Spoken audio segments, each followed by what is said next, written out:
홍보대사에 걸맞게 우리 대선을 홍보하기 위한 우리 대통령 후보님을 만나러 왔습니다. 그래서 우리 옆에 계신 우리 김기천 대통령 예비 후보님 모시겠습니다. 안녕하십니까? 안녕하십니까? 반갑습니다. 예. 반갑습니다. 네. 네. 후보님 어떻게 지금 선거를 준비하고 계신지 간단하게 좀 말씀 좀 부탁드리겠습니다. 예. 예. 오늘 제일 추운 날 이렇게 오셔가지고 네. 참 추우셨죠. 아 너무 좋습니다. 예. 제가 7월 12일 날 예비 후보 등록을 했습니다. 예. 그런데 안타깝게도 예. 우리나라 어떠한 여론조사에서도 이름을 넣어주지 않습니다. 아.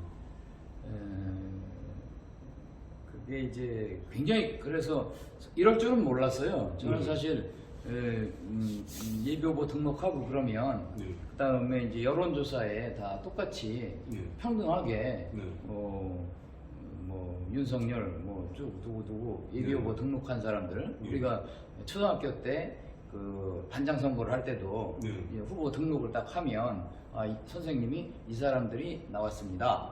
그러면 뭐 정견 발표도 하고 네. 그다음에 그 사람들을 대상으로 이제 투표를 하지 않습니까? 네. 경우에 따라서는 뭐 그 사람들이 선거 운동을 할 수도 있고요. 예를 들어 그 이제 학생 회장 전체 회장 같은 경우에는 네. 그런데 당연히 그렇게 될 줄 알았지요. 그 예비 후보 등록하면 돈도 6천만 원을 내고 네.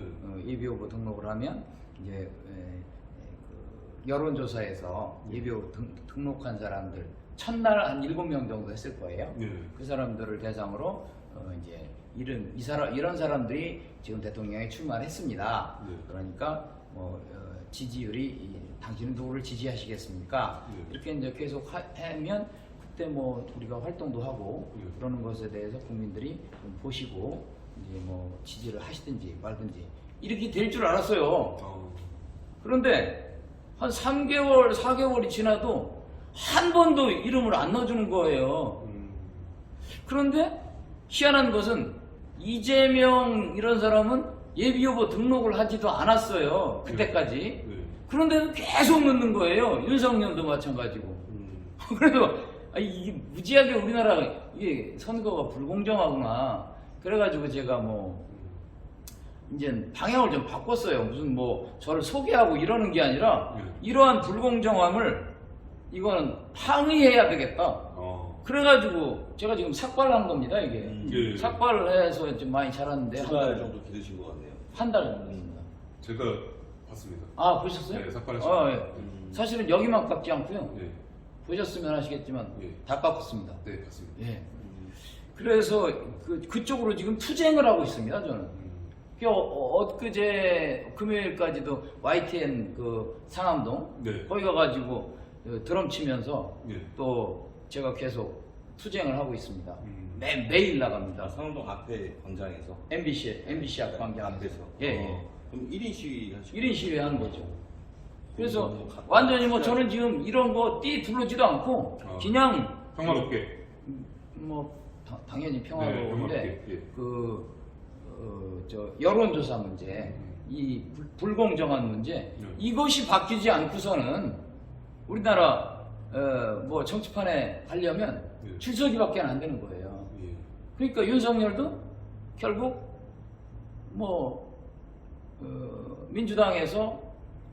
민주당 대통령이 검찰총장으로 임명을 했음에도 불구하고 네. 그걸 뛰쳐나와서 결국에는 어디로 가냐면 민주당에서 받아주진 않고 적인 그 국민의힘 끌려 익혀 들어갔잖아요. 그래서 이게 우리나라 이거 큰 문제다. 이거 바꾸지 않으면 안 되겠다 싶어서 이건 내가 대통령 되고 안 되고보다도 더 중요한 문제다. 그래서 지금 이건 여론조사를 정확하게 해라. 그러니까 예비 후보들을 대상으로 예비 후보가 지금 20명이나 돼요. 지금은. 네. 그러니까 너무 많으면 5명씩 자르는 거야. 4명씩 잘라도 되고 그러면 5번이면 되잖아요. 그래가지고 한꺼번에 몰아서 발표를 하고 이래야지 공정한 거지. 네. 날이면 날마다 눈 뜨면 이재명, 윤석열만 노래를 불러요. 그렇죠. TV에 그렇게. TV에서. 네. 이건 도대체 지겨워서 못 볼 정도야. 걔들이 뭐 웃어도 그건 뉴스거리, 울어도 뉴스거리, 뭐 끄떡만 하면 걔들 이거는 안 되겠다. 이거 지금 이제 전체적으로 이미 세상에 바뀌어서 유튜브 세상 가고 있지 맞아요. 않습니까? 네, 맞습니다. 그래서 우리가 이 유튜브에서 행동을 해야지. 이거 뭐 SBS, KBS 이미 쟤들 다 죽고 있어요. 뭐 그렇긴 하지만 아직도 이제 조금 걔들이 영향력이 있을 것 같아서 지금 상암동에 가서 하고는 있지만 사실은 뭐 유튜브에 기대를 하고 있습니다. 네.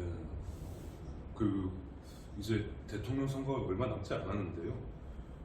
저는 이제 후보님께 우리 대한민국 정치가 어떻게 하면 정말 깨끗한 정치 바뀔 수 있는지 한번 여쭤보고 싶습니다. 후보님은 어떻게 바꾸실 겁니까, 정치를? 제일 중요한 게요. 예. 사실은 몰랐던 거예요. 예. 제가 그 대통령 출마를 하고 난 다음에 안 사실인데 예. 우리나라 정치가 완전히 줄서기더라고요. 이게 무슨 얘기냐면 근데 그 이해가 가는 게 거대 양당에 줄을 서지 않으면 우리는 안 돼요. 근데 이걸 어떻게 깨부술 거냐? 매우 어렵지만 정당 보조금을 아예 없애야 됩니다. 국민의 세금으로 거둔 그 돈을 정당을 만들으라고 정당을 만들어 놓으면 국회의원이 몇 명이면 거기다가 보조금을 줘요. 정당을 운영하라고. 국회의원 세비는 따로 주면서 그 정당 보조금이 경상 보조금이 한 1,000억 정도 되는 것 같아요. 근데 그거 일단 깎아야 돼. 없애야 돼요. 완전히. 왜냐면 그렇지 않아도 사람들은 자꾸 이제 강한 쪽으로 몰리게 되어 있거든요. 네. 그런데 거기다가 세금으로 더 아주 걔들 먹고 살리는 돈을 보조금을 주는 거예요. 그러니까 다른 약한 그 소수 의견을 가진 이런 집단들은 아예 발붙일 수가 없어요. 뭔가 새로운 정치를 하려고 나섰다가도 그 거대 정당의 힘에 눌려가지고 뭐 꼼짝도 못합니다. 그런데 이 폐단이 뭐가 있냐면 대통령은 그래도 우리가 인물을 보고 뽑는 경향이 좀 있어요. 인물. 예, 그러니까 그 사람의 능력이나 네. 그 사람의 과거 행적이라든가 이런 것들을 보고 그 사람의 사람 됨됨이 이런 것들을 보고 뽑는 경향이 있어요. 그런데 국회의원으로 딱 내려가면 인물을 보기도 하지만 당을 봐요. 그래가지고 정당 그 집권당이 개판을 치면 국회의원 집권당 국회의원들은 마이너스예요. 그 다음에 집권당 되게 마이너스예요. 집권당이 여태까지 잘한 적이 없으니까. 그래서 당이 중요해져요. 이제 국회의원으로 내려가면. 그래서 아무리 똑똑하고 능력 있는 국회의원도 당을 그때 잘못 선택을 하면 주저앉습니다. 국회의원까지는 그래도 인물을 조금 봐요. 근데 여기 이제 지방자치단체로 내려가죠. 예를 들어 도지사나 시장, 그 다음에 의원들. 그 인물 봅니까? 인물이라면 뭐 잘생긴 거예요. 아니, 그게 아니라 그 사람이 정말 똑똑한지 그 사람의 정견을 들어보고 찍습니까? 대부분 당을 보고 찍는 거고. 대부분 그쵸. 그 사람들 한 번도 안 본 사람들이고 생판 모르는 사람이 출마를 하죠. 그래가지고 그냥 그때 가서 쓱 보고 정말 잘생긴 사람이 있으면 찍을 수도 있고 아니면 그냥 이번에는 무슨 당 찍는 게 나을 것 같아. 그래서 당을 보고 그냥 찍죠. 그건 무슨 얘기냐면 그러니까 국회의원이 지방에 딱 내려가잖아요. 그러면 그 지방의 단체장 그 다음에 의원들은 국회의원들을 어떻게 모실까요? 국회의원들이 공천권을 가지고 있거든. 국회의원들이 그 당으로 공천을 안 해주면 그 사람들은 생계가 막막해져 갑자기. 그렇기 때문에 그 국회의원한테 완전히 매달리는 게 자기의 목숨줄이에요. 종속이 된다는 거죠. 종속. 그렇죠. 네. 그래서 우리나라 지방자치단체 선거가 쓸모없다 이런 얘기들 많이 하시죠. 실제 그런 생각 좀 드시죠. 저 맨날 뭐 인물도 모르고 그냥 당 보고 대충 그날 기분에 따라서 찍는 저 사람들 저렇게 찍는 선거가 과연 의미가 있나 이런 생각들 하시잖아요. 그 기원이 바로 이 정당 때문에 그렇게 되는 거예요. 그래서 그러면 어떻게 하면 대안이 뭐냐? 네. 정당 보조금을 싹 주지 말아요. 그럼 후보님께서는 정당제 폐지를 그렇지요. 주장하시는 거죠? 제가 지금 네. 유튜브 계속 주장하는 게 정당제 거대 정당 그거 깨부수려고 나왔다고 제가 항상 얘기하죠. 저는 그래서 이제 그 다른 사람들이 그러죠. 아이 그 등치도 쬐끔해가지고 뭐 어떻게 깨부술 수 있겠어요 혼자. 제가 아니면 이런 일을 할 사람이 없는 거예요. 이야기도 못 꺼내요. 다만 저는 제가 이제 의사였고 예. 그 다음에 또 제조업을 해서 성공을 했고. 예.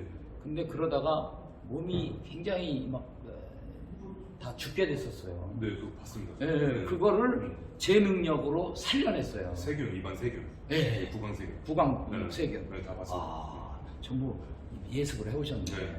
훌륭한 학생이시네요. 저 그냥 오지 않습니다. 아 예. 우리 나한테는 피드백을 안 해주셔. 혼자만 아 그래요? 피드백을 해드려야지. 아유, 요즘에 다 자기가 알아서 해야 됩니다. 이렇게 저한테 얘기하기엔 닥터킴 대표님이시고 의사고 가정의학과 의사시고. 예. 어, 중요한 건 얘기해 주셨는데. 네, 네. 아니, 아니, 핵심이- 그거 얘기할 시간이 없었어요. 네. 내가 보내냐고.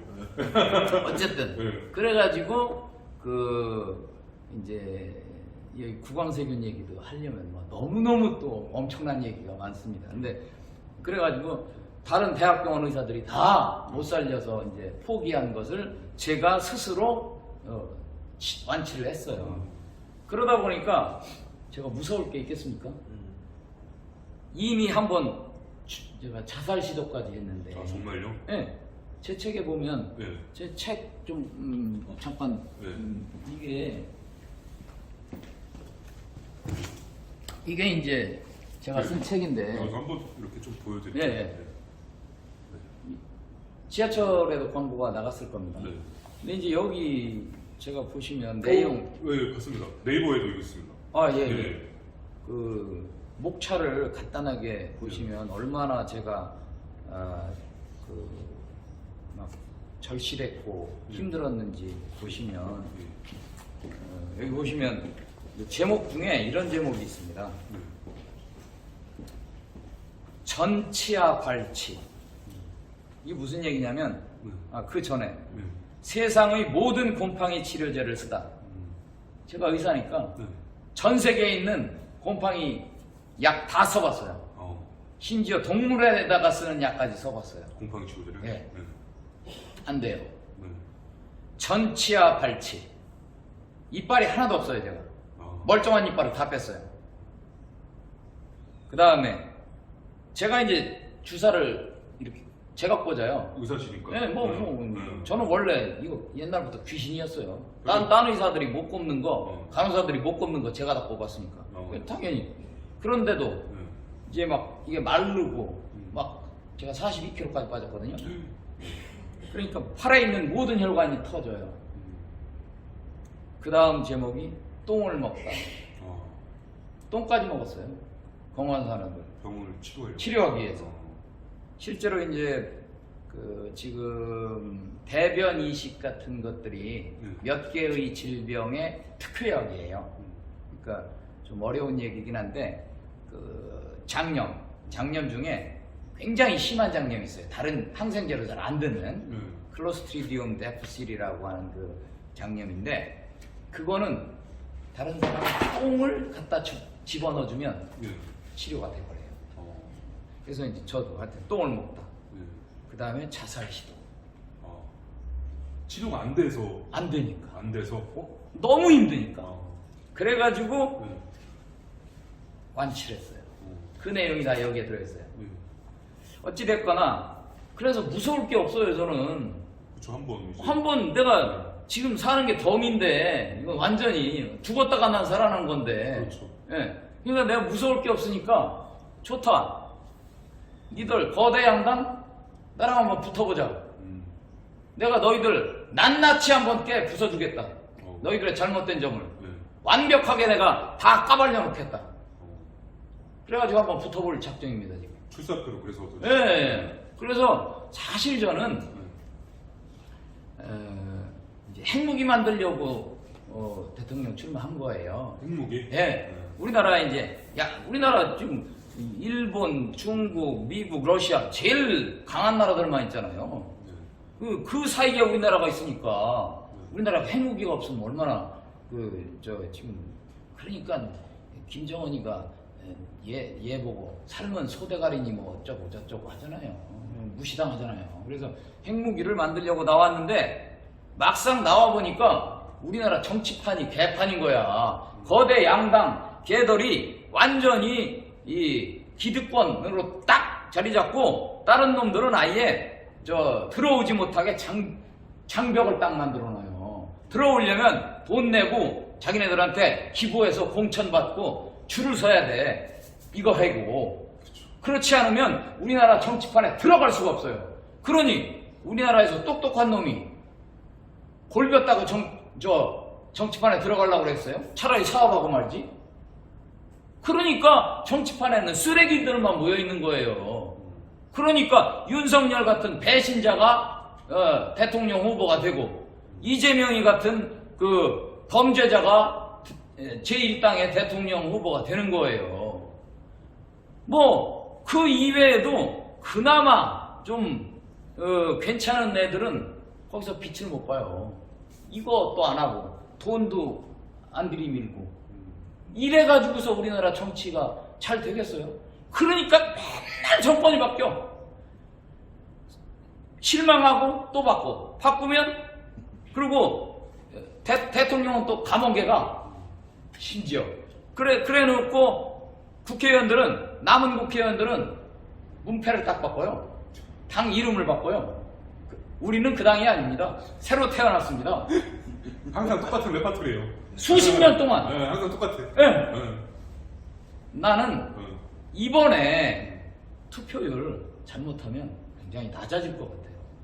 왜냐면 이재명이나 윤석열 똑같이 나쁜 놈을 보고 지금 제가 이제 돌아다니면서 바닥 민심을 좀 보거든요. 둘 다 싫다 이거야. 찍을 놈이 없다 이거예요. 그래서 이제 여기 있지 않냐 그러니까 당신은 내가 모르는데. 좀 더 일찍 출마하시지 그러셨어요. 아니 7월 제가 네. 완치된 지도 몇 년 안 돼요. 그렇죠. 1년 반밖에 안 돼요. 1년 반도 안 돼요. 완치된 지. 그럼 10년 전에는 어떠셨어요? 10년 전에? 네. 제가 이제 사업 시작한 게 한 16년 전에 시작했어요. 그때는 사업에 또 많이 바쁘셨겠네요. 예, 그러니까 의사 하다가 의사 그만두고 사업 말이 그렇지 의사만 하던 사람이 제조업을 한다는 게 쉽지 않잖아요. 우리나라에서. 그러니까 처음에 막 한 2, 3년은 정말 배워야 돼. 수업료를 엄청 냈죠. 계속. 그래서 뭐 정신 없었고 이 16년이 됐으니까 그 김병만인가요? 16년째입니다. 달인이겠죠. 달인. 그래서 지금 이제 제가 이쪽으로 딱 빠져나와도 잘 굴러갈 정도로 우리는 90% 수출해요. 그러니까 뭐 국내 시장은 10%밖에 안 돼. 다 수출해요. 그것도 선진국으로. 그래서 뭐 이제 이만큼 해놓고 제가 이제 이쪽 뭐 이러다 보니까 무서울 게 없지. 제가 뭐 돈에 무슨 뭐 돈이 아쉬워 뭐 그렇다고 생명이 아쉬워. 한번 죽었다 살아났는데. 그러니까 무서울 게 없으니까 제가 거대 양당 뭐 전혀 무섭지 않아요. 나는. 그냥 앞에다가 지금 여기다 큰 현수막 걸었잖아요. 그럼 혹시 지금 후보님들 중에 단일화하고 싶으신 후보님은 안 계세요? 현재 나오신 후보님들 중에? 단일화 뭐 원한다면 또 필요하다면 네. 언제든지 열려 있죠. 마음은 열고 있으니까. 네. 그렇긴 하지만은 제가 보기에는 감이 없다고 보여집니다. 현재 정국대 후보님. 예. 뭐 제가 보기에는 왜냐면 대통령이라고 하는 자리는 그 범인이 되어서는 안 돼요. 그러니까 말하자면 저는 그런 말만 좀 초인. 예. 그 니체가 그런 얘기했잖아요. 위버맨십. 예. 좀 범인들보다는 한 차원 높은, 즉 욕심을 완전히 버릴 수 있는 사람. 좀 초월한. 네, 초월한 그런 사람이 되어야 이게 뭐 사심 없이 의사결정을 할 수 있고 어떤 유혹이 와도 그것을 이겨낼 수가 있는데, 다 지금까지는 범인들이 저기 있어요. 아니, 범인보다도 더 사악한 사람들이 다 그 판에 있어요. 정치판에. 그러니까 말이야, 이재명이처럼 변호사인데 말이야, 자기가 검사 사칭을 해가지고 말이야 한다든지, 너무나 많잖아요. 대장동이니 김부선이 다 흡결투성이잖아요. 보통 사람보다 더 수준이 낮은 사람들이 저기에 있는 거야. 윤석열이 부인하고에 어쩌고 저쩌고 이런, 뭐 그런 얘기 할 필요 다 아시는 거니까. 그래서 수준이 좀 다른 사람이 되어야 된다. 즉 사회적으로도 이미 성공을 딱 한번 해본 사람, 그래 놓고서 국가를 위해서, 정말 국민을 위해서 자기는 봉사를 좀 해야 되겠다. 이 정도면 내가 봉사할 수 있는 자신이 있다 라는 그러한 사람들이 있을 수 있거든요. 가끔 그러한 사람들이 대통령이 되어야 된다고 생각을 합니다. 그렇지 않고서 비슷한 사람들끼리 하니 누가 개판이 되는 거죠. 그러면 후보님, 정당제 폐지, 예. 그리고 국회의원은 어떻게? 국회의원도 너무 많아요, 우리. 축소. 예. 제가 보기엔 반 정도로 줄여야 된다고 보는데, 네. 이거 뭐 상당히 어려운 일이죠. 이거 뭐 기득권 자기 내려놓으려고 하겠어요. 이건 뭐 생명을 걸고 이제 부딪혀 봐야 될 건데, 저는 뭐 사실 한 반 정도면 적당하다고 보여집니다. 지방자치제도 폐지요? 아니요, 저는 폐지는 아닙니다. 축소.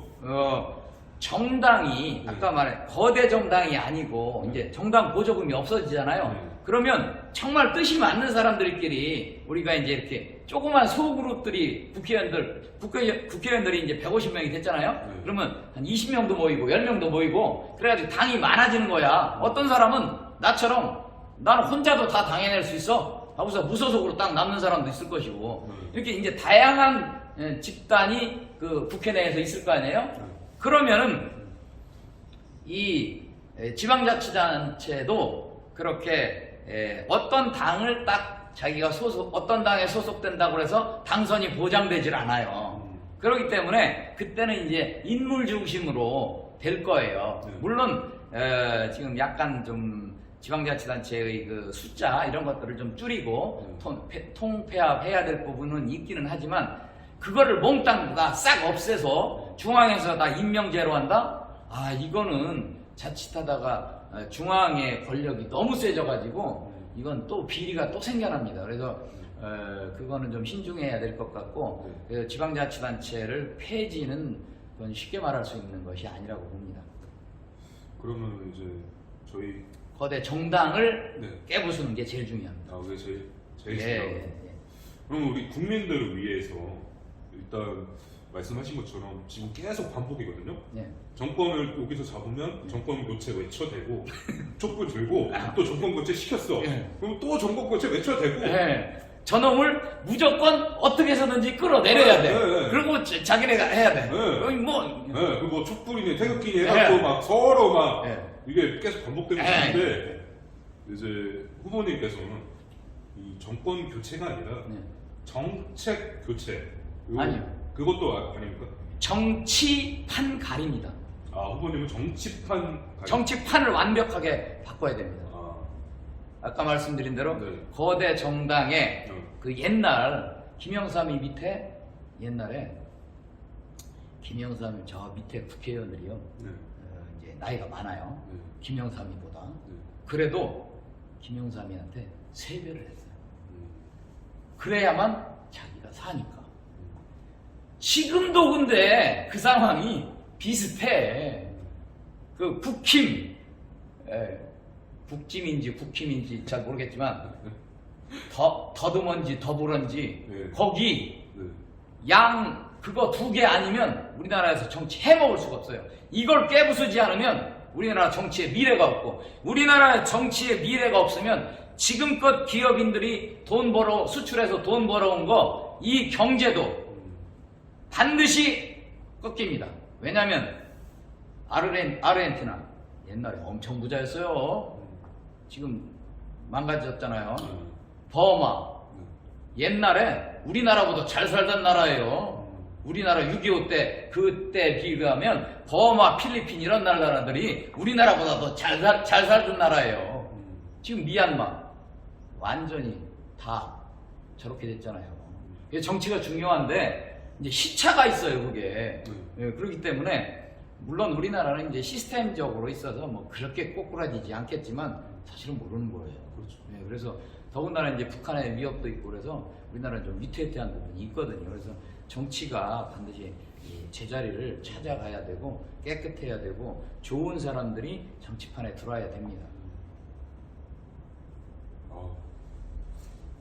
우리 소신 있고 정말 명분 있는 후보님 말씀을 제가 좀 감화가 됐습니다. 예. 그러면 성공입니다. 예. 인터뷰 이거보다도 네. 또 이렇게 와주신 그 의미가 예. 뭐 달성이 된 거죠. 저는 이제 정치의 뜻은 없지만 이 대한민국 정치가 정말 올바른 정치, 깨끗한 정치가 됐으면 하는 바람은 있습니다. 그래서 이제 대선이 얼마 안 남았기 때문에 제가 우리 대선을 위해서 또 정치에 관심을 위해서 이제 후보님 제가 인터뷰를 잡은 거거든요. 정말 좋은 일을 하시는 겁니다. 예. 꼭 이런 분들이 많아야 됩니다. 네. 그 우리나라 좀 나쁜 게 있는데요. 예. 예를 들어 술 먹다가도 네. 정치 얘기 나오면 정치 얘기 그만해 하고 그렇게 하는 딱 3대가 있잖아요. 정치, 종교, 군대. 그게 근데 다른 거는 뭐 나 동의하는데 정치 얘기는 좀 할 필요가 있어요. 저는 그게 수준이라고 저는 생각을 하는데 맞습니다. 사실 견해는 다를 수 있거든요. 예. 그러면 상대방이 그냥 나와 생각이 다르구나 하면 그렇죠. 되잖아요. 예. 근데 꼭 싸워요. 자기 의견으로 응. 이렇게 침 눌러야 마음이 편한가 봐. 거기서 싸웠나 보죠. 예, 그것만 딱 포기하고 네. 상대방은 그렇구나. 네. 그것만 하면 이게 좋아요. 네. 필요한 얘기. 요즘 그 정당의 팬이라 그런 거. 그런 것도 있을 거예요. 뭔가 거기서 이권이 약간 연관이 돼 있을 수도 있죠. 제가 하나 질문드리고 싶은 게 있는데요. 여기 보시면 공약이 핵무기 제조. 예. 저희가 핵무기 보유하려고 하면 유엔을 탈퇴해야 되나? 만약에 이걸 하려고 제조. 유엔이 아니고 네. IAEA를 탈퇴해야 됩니다. 그러면 언제든 딴 나라가 공격을 할 수 있다는 거 아니에요? IAEA는 유엔하고는 다릅니다. 네. IAEA는 핵 확산 금지 그건 NPT고 IAEA 인터내셔널 국제 원자력 기구 그거를 탈퇴해야 됩니다. 근데 그거는 유엔처럼 그런 것이 아니고 근데 지금 IAEA의 수장이 우리나라 사람입니다. 그래가지고 IAEA에 보면 어떤 조항이 있냐면 말하자면 정당방위 조항 이런 것이 좀 있어요. 그러니까 상대 적국이 핵무기를 가지고 있어. 그래서 실질적인 위협이 돼. 그때는 이 나라가 핵무기를 보유하거나 아니면 IAEA를 탈퇴를 하는 것에 대해서 허용이 된다라고 하는 그 암시적인 내용이 있어요. 우리가 딱 여기에 속하잖아요. 그러니까 굉장히 이번에 기회도 좋고요. 근데 핵무기를 한다고 하면 미국이나 중국이 또 제재를 해서 경제나 이런 또 무역이 또 지금 막히지 않을까? 예. 지금까지 우리가 핵무기 이제 무궁화 꽃이 피었습니다. 그런 소설 그런 얘기도 나왔습니다만 우리가 지금까지 핵무기를 못 만들었던 이유는 미국 때문이에요. 미국이 허락하질 않아요. 그래서 못 만드는 건데 지금은 상황이 좀 달라졌어요. 왜냐하면 얼마 전까지만 해도 전 세계 똑 떨어진 1등이 미국이었거든. 미국의 말이면 꼼짝을 못했거든. 지금은 이 2등이 기어 올라오고 있어요. 중국이라는 나라가 GDP가 거의 70%에 가까워요. 미국에. 그러니까 이게 맘먹으려고 그래요. 근데 미국 혼자 이걸 막아내기가 쉽지 않은 거예요. 사실은 그런 여러 가지 역학관계가 있어서 아프가니스탄에서 미군을 뺀 부분도 있단 말이죠. 그랬는데 지금 미국으로서는 그러니까 이 중국을 막아내는데 올인을 해야 되는 상황이에요. 그런데 우리나라가 딱 핵무기를 가지고 일정 부분 막아주면 미국의 힘이 굉장히 덜어질 수가 있어요. 그래서 실제로 워싱턴 포스트인가요? 미국의 신문이 있잖아요. 거기에 얼마 전에 그런 글을 기고한 사람이 있어요. 다트머스 대학이라고 하는 대학에서 유명한 그런 이제 교수가 그런 글을 기고했는데, 한국이 핵무기를 보유하는 것은 미국의 이익에 부합한다, 이런 글을 올렸고, 또 지금 미국 조야에서는 어떤 분위기가 팽배하냐면 핵 선제 불사용 원칙을 지금 하자. 즉 미국 본토가 핵 공격을 받지 않는 한 미국은 핵을 먼저 쓰지 않는다.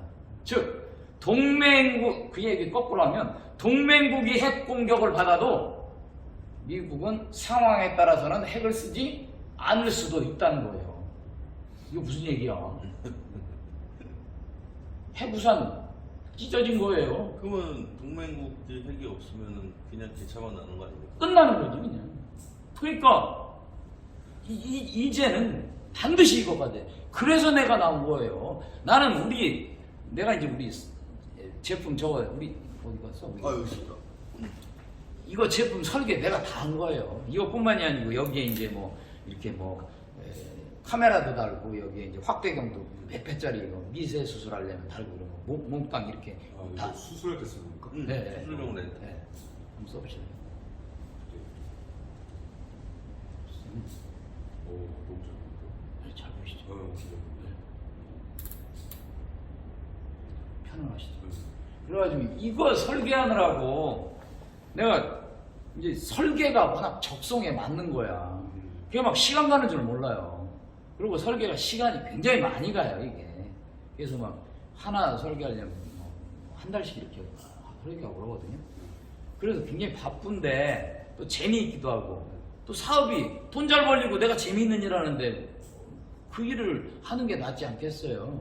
근데 이거 보니까 대한민국이 너무 개차반인 거야. 그래서 사실 참 이 험난한 판에 들어왔어요. 또 하나 두 개 더 질문이 있는데요. 도로명 주소 페이지는 지금 어떤 의도로 말씀하시는 거예요? 이게 이게 노무현 때 아마 바뀌었을 거예요. 이게 뭐냐면 우리는 이미 이 땅에서 수십 년을 살았잖아요. 네. 그러니까 예를 들어 서울에서 태어난 사람 같으면은 연희동 그러면 머릿속에 대충 어딘지 감이 와요. 맞아요. 또 성수동 그러면 어딘지 대충 감이 와요.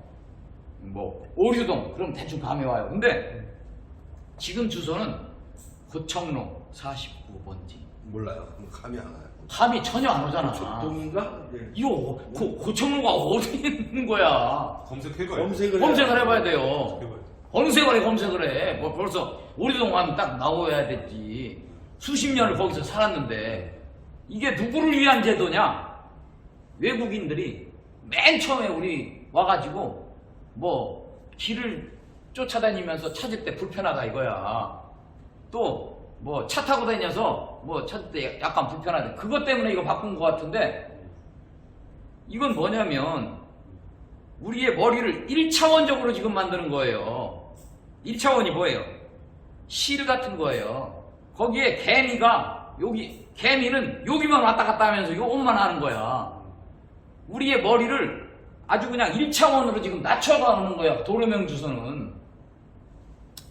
어떤 사람이 니네 집 어디냐 그랬을 때 네 대전입니다. 그러면 우리나라 사람이라면 그 중간쯤에 있는 도시에 사는구나 이렇게 알잖아요. 그런데 너 집이 어디냐 그러면 경부고속도로 495번지입니다. 어디란 얘기야 이거. 완전히 우리나라 이 사람들을 바보로 만들어요. 그래서 이미 우리는 2차원으로 순간적으로 딱 이렇게 연희동 또 성수동 이게 딱 남과자동 딱 나오는데 그걸 1차원으로 만들어서 무슨 로에 몇 번지 바보로 만드는 정책이에요. 번지도 아니고 길이죠, 길. 길. 길로. 그래서 이거 다 원상복귀 시켜야 돼요. 그리고 또 하나 더 질문이 있습니다. 성매매 방지법 폐지. 예. 이거는 또 어떻게 생각하세요? 이거는 성이라고 하는 것이 얼마나 좋은 것입니까? 매매가 안 좋은 건 매매도 저는 좋다고 봐요. 왜냐면 우리가 어떤 값진 것을 갖고 싶을 때 우리가 가장 또 값진 돈을 자기가 열심히 해서 번 돈을 갖다가 주고 그걸 사잖아요. 근데 성은 매매될 수 없는 거다. 영어로는 invaluable 뭐 그렇게 얘기해야 될까요? 그런 사고방식으로 이것을 타부시하는데 그러는 순간 어떤 생각으로 바뀌느냐면 성은 돈 주고 하는 게 아니다. 공짜다. 너 내 여자친구지? 공짜로 나한테 항상 내가 말만 하면 내가 원할 때는 줘야 돼. 이런 사고방식으로 바뀌어버려요. 정말 값진 것은 돈을 주고 사는 게 맞다고 생각을 해요.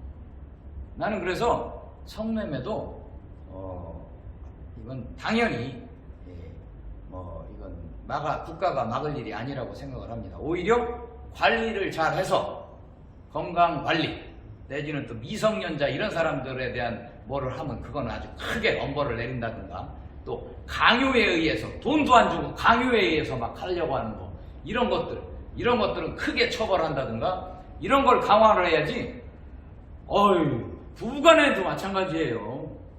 남편이 이제 성적 욕구가 생겼을 때 부인이 그것을 응해주고 얼마나 고마워요. 그러면 남편은 열심히 바깥에 나가서 돈을 벌어서 또 먹여 살리고 이런 게 다 주고받고가 있는 거예요. 이건 아주 자연스러운 것인데 이 자연스러운 것을 무슨 국가가 무슨 뭐 아랫도리를 다 통제하려고 그래. 그건 이해 안 되죠. 그래서 이제는 우리나라 국가 경쟁력을 위해서도 그렇고 이건 자연스러운 거. 더군다나 뭐 우리 정도 되면은 그래도 이제 장가를 못 가고 그 정도는 아니잖아요. 이 정도 되면. 근데 실제로 여러 가지 뭐 자기의 조건 때문에 장가갈 수 없는 그런 사람도 있단 말이에요.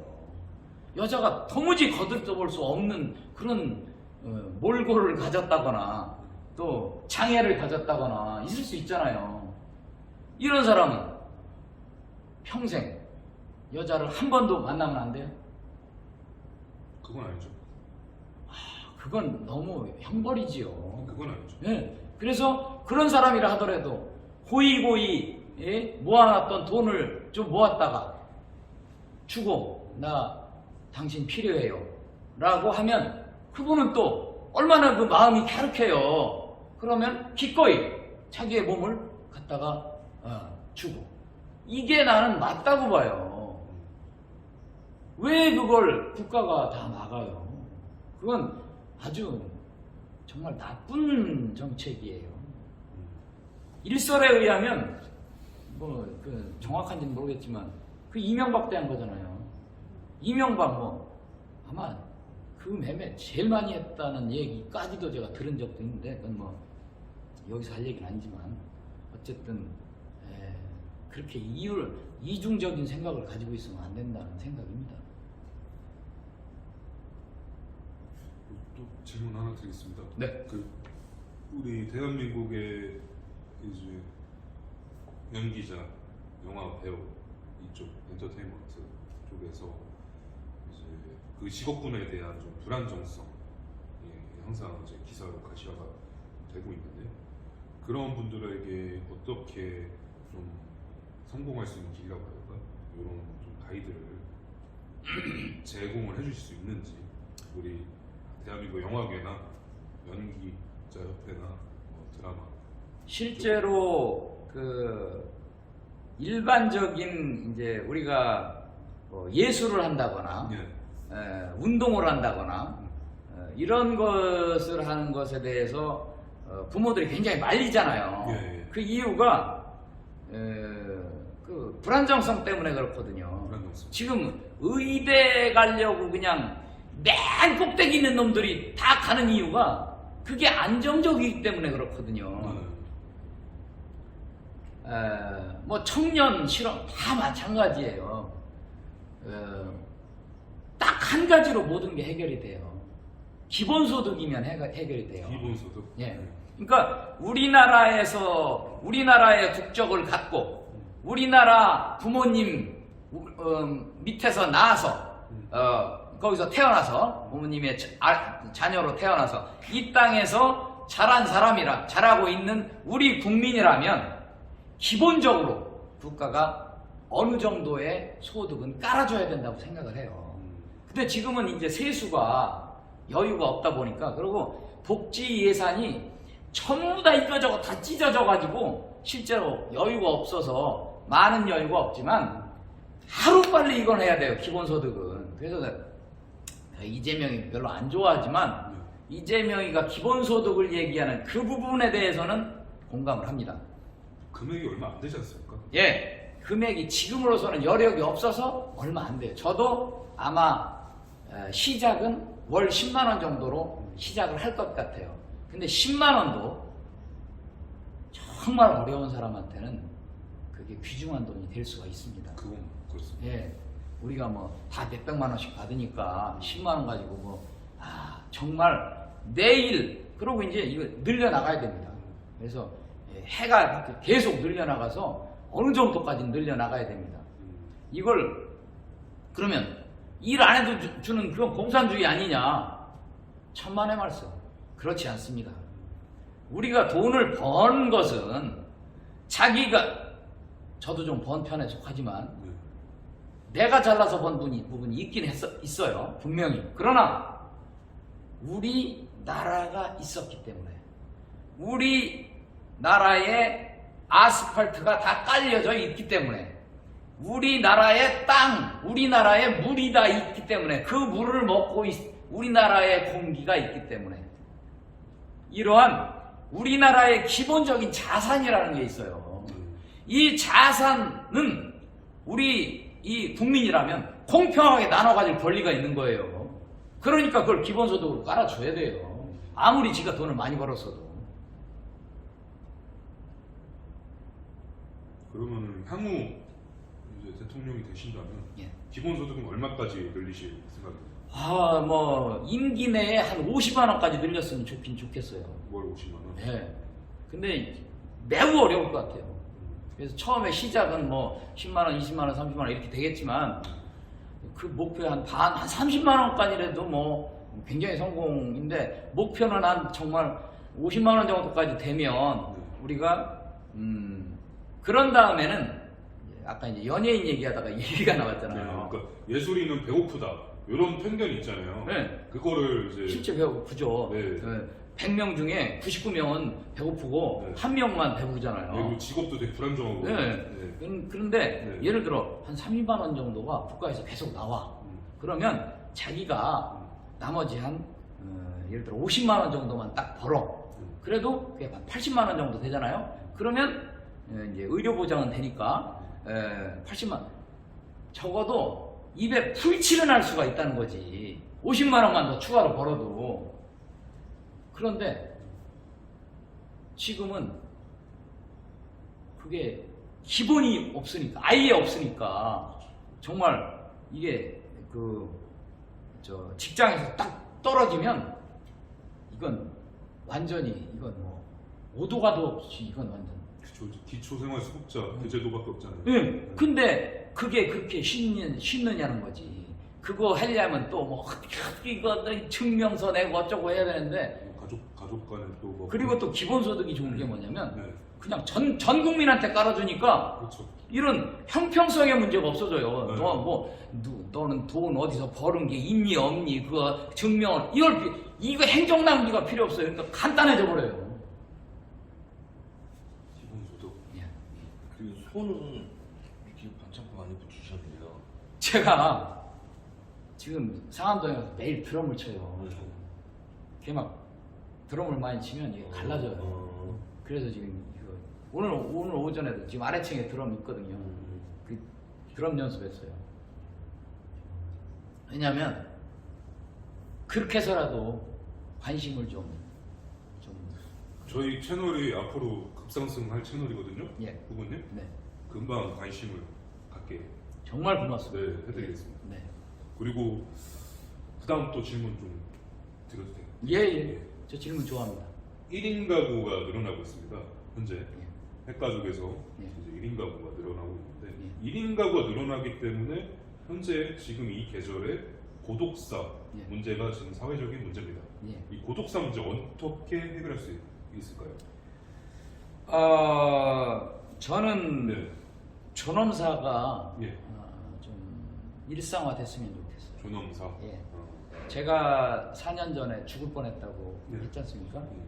제가 스위스를 가려고 했어요.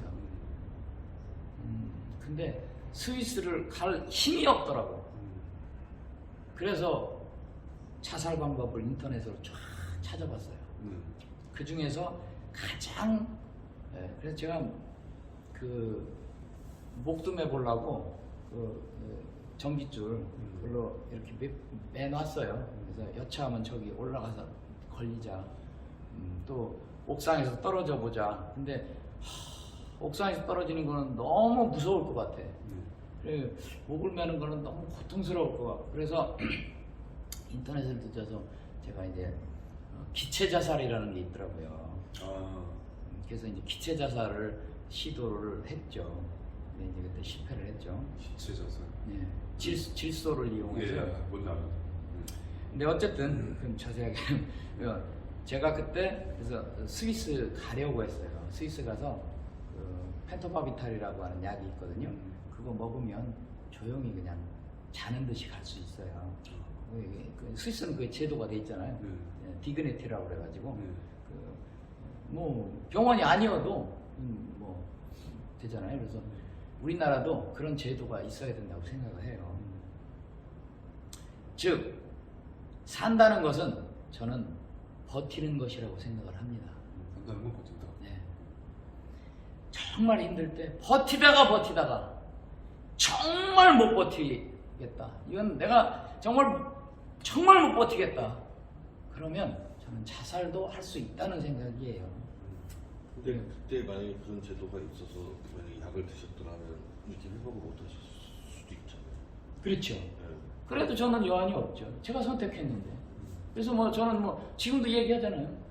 내일 죽어도 저는 상관이 없어요. 왜냐면 그때 이미 4년 전에 내가 이걸 만들어 놓고 이거 세계 최초로 이거 발명을 해가지고 이제 이걸 만들어 놓고 히트를 친 거예요. 이게 이름이 뭔가요? 수술용 헤드라이트예요. 그냥 수술용 헤드라이트. 원래 이름은 분산광원 헤드라이트인데 네. 두 개. 근데 이 전에 수술용 헤드라이트를 저도 알고는 있는데 예. 이게 신형이잖아요. 이 두 개잖아요. 아, 요게 이제 하나였고. 요게 기가 막히게 그 차이점이 이제 두 개. 예, 요게 세계 최초예요. 지금은 다 이제 거의 이렇게 가고 있는데 그래서 그때도 내가 이제 세상에 태어나서 남들이 하지 못한 거 새로운 발명품 하나 만들어서 히트 쳐서 우리 고객들한테 정말 좋은 일을 했다 이렇게 했기 때문에 뭐 죽어도 크게 억울할 건 없다 이렇게 생각을 했어요. 그래서 이제 그리고 원래 내가 사는 거와 죽는 것에 대해서 사춘기 이후에 어려서는 죽음 생각만 해도 배 아프더라고. 근데 이제 사춘기 이후에 아무리 발버둥 쳐도 사람이 한 번은 죽는 거잖아요. 그 이후에는 이제 좀 초월을 했죠. 그래서 살고 죽는 것에 그렇게 연연해하지를 않아요 원래 성격적으로. 그래서 뭐 그때 4년 전에 죽었다 해도 죽을 수 있는 거죠. 뭐 그러면 뭐 그냥 저는 모르니까. 살고 싶은데도 이제 죽을 수밖에 없는 고독사가 이제 문제인데. 그래서 이제 살고 싶은데라고 죽을 수밖에 없는 것이 가장 큰 게 이제 경제적인 이유가 제일 큰 이유가 되지 않겠어요? 그래서 이제 그리고 사회의 무관심도 있죠. 사회의 무관심. 무관심은 어느 정도 사치라고 생각합니다. 저는. 예. 어차피 사람은 이 세상에 혼자 왔다 혼자 간다고 생각을 합니다. 그렇기 때문에 무관심 가지고 자살하려고 하면 이 세상을 살아나갈 과연. 그래서 제가 말씀드린 거는 그분들이 고독사를 했는데도 뭐 며칠 몇 달 있어서 그걸 발견하는 그 무관심을 저는 말씀드리고 싶습니다. 네, 그러니까 이제 그건 어떻게 하다가 발견을 못한 것인데 네. 그분이 네. 예를 들어 이제 그러니까 그분이 그냥 혼자 살다가 네, 죽는 네, 그러한 네, 것에 대해서 네. 그러한 것에 대해서는 사실 제가 보기에는 이제 뭐 뾰족한 대책은 없을 것 같아요. 그냥 이제 그런 그 사회 그러니까 전부 데이터베이스화 해야 되겠죠. 그래서 중간중간에 뭐 이제 기술적으로 좀 위험하다 그러면 CCTV 설치해가지고 중앙에서 본다든지 그런 기술적인 것으로 해결하면 될 것이고 그거는 뭐 충분히 기술적인 면에서 해결하면 될 것이고 문제는 뭐냐면 살고 싶지 않아서 살고 싶지 않아서. 그냥 이제 하직하는 그러한 것들이 문제잖아요. 다 어떻게 하다가 이제 수명이 다해서 어떻게 하다가 혼자 죽었어. 그건 어쩔 수 없는 거지 뭐. 며칠 후에 발견이 될 수밖에 없는 거지 뭐 그건. 그러니까 이제 그런 것들을 방지하기 위해서는 기술적인 문제로 이제 CCTV 같은 거 이런 것들을 통해서 기술적인 문제가 해결해 주면 되는 것이고 우리가 지금 정말 문제가 되는 것은 경제적인 어려움이라든가 또는 이제 뭐 건강이 너무너무 나빠져가지고 고통스러워서 이제 자기가 죽고 싶은 그래서 죽는 경우 이러한 경우에를 이제 어떻게 막느냐인데 아까 얘기한 뭐 경제적인 문제는 기본소득이 좀 깔아주면 그래도 내 통장으로 내가 아무것도 일을 안 해도 30만 원씩 매월 들어와 얼마나 큰 힘이 되겠어요. 죽고 싶겠어요. 그렇죠. 예. 그래서 좀 덜 죽을 것이고 또 건강이 이제 굉장히 나빠져가지고 나처럼 하루에 30번씩 설사를 하는 거야. 어지럽기만 하고 죽겠는 거야. 그런 사람들은 존엄사 쪽으로 해서 그냥 이제 쉽게 죽을 수 있도록 하는 거예요. 지금 의학이 다 해결 못해요. 의사들 깡통 많아요. 대부분 깡통이에요 의사들. 뭐, 의학이 한계지만. 그래서 제가 의사이기 때문에 이거 뭐잘 까놓고 얘기할 수 있는 문제인데 해줄 수 있는 게 많지 않아요 의학이. 그래서 진짜 고통 중에 나중에는 진짜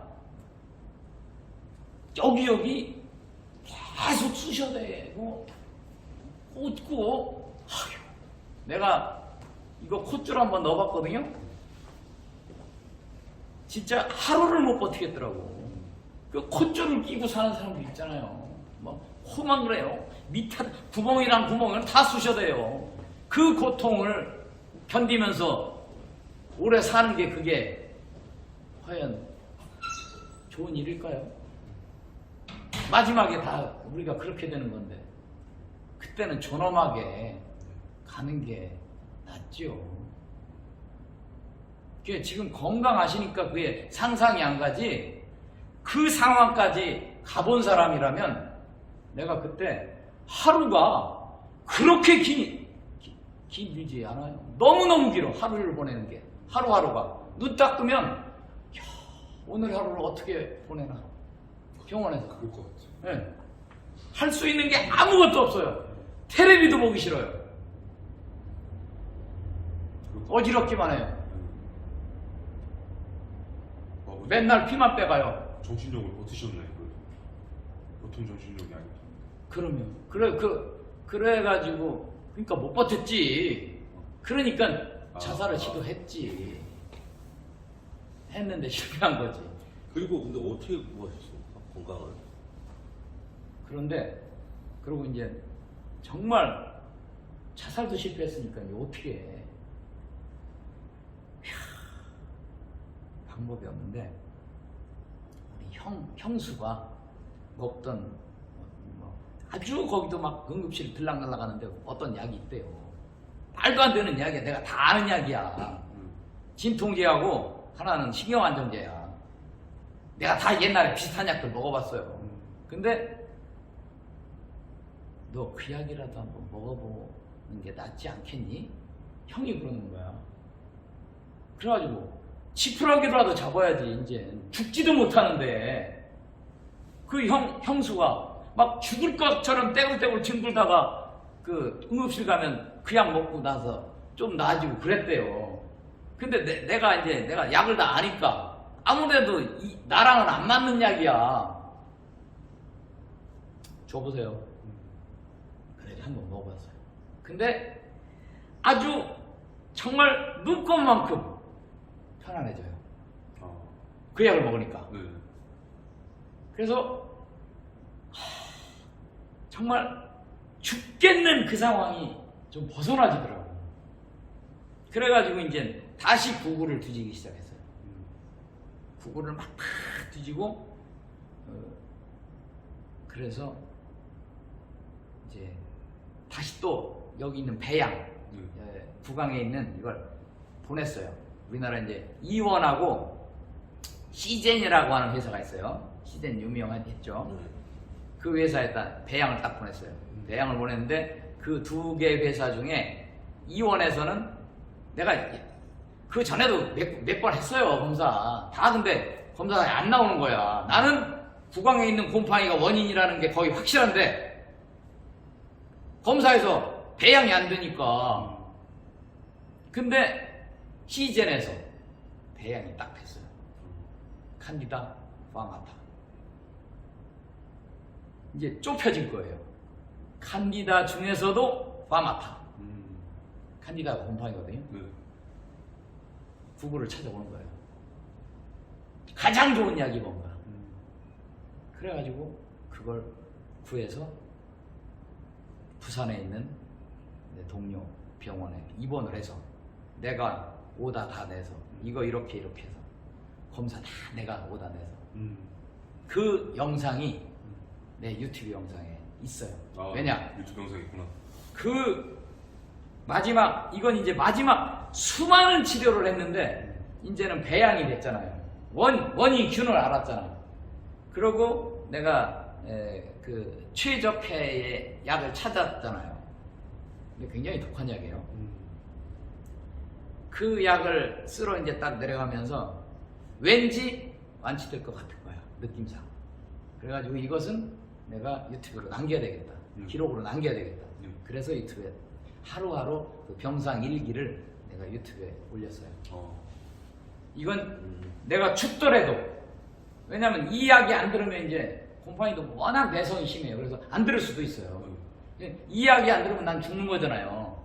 그럼 죽더라도 나의 이러한 경험이 내 후학들한테 도움이 되게 하자. 그래서 아예 유튜브에 공개를 해버렸어요. 어떤 사람 하나가 그 구충제 췌장암인가 그걸로 고생하던 여자인데 구충제 한동안 난리 났었잖아요. 네, 알겠어요. 펜벤다졸 그거. 네. 그거 알리벤돌 뭐 이런 거. 알리벤돌. 네. 그거 그 먹어가면서 그 과정을 매일매일 유튜브에 올렸어요. 근데 몇 달 후에 끊어지더라고. 저기 그 개그맨 저 김철민 씨도 네. 그걸로 하시다가 네. 결국은 안 되시거든요. 네. 얼마 전에 세상 떠나. 안 돼요. 안 되는 거예요. 그건 안 되는 건데 이제 마지막에 지푸라기라도 잡는 심정은 이거든요. 그분도 아주 이쁘장하게 생긴 분이, 그래서 그분이 유튜브를 한 그게 자기의 이런 경험이.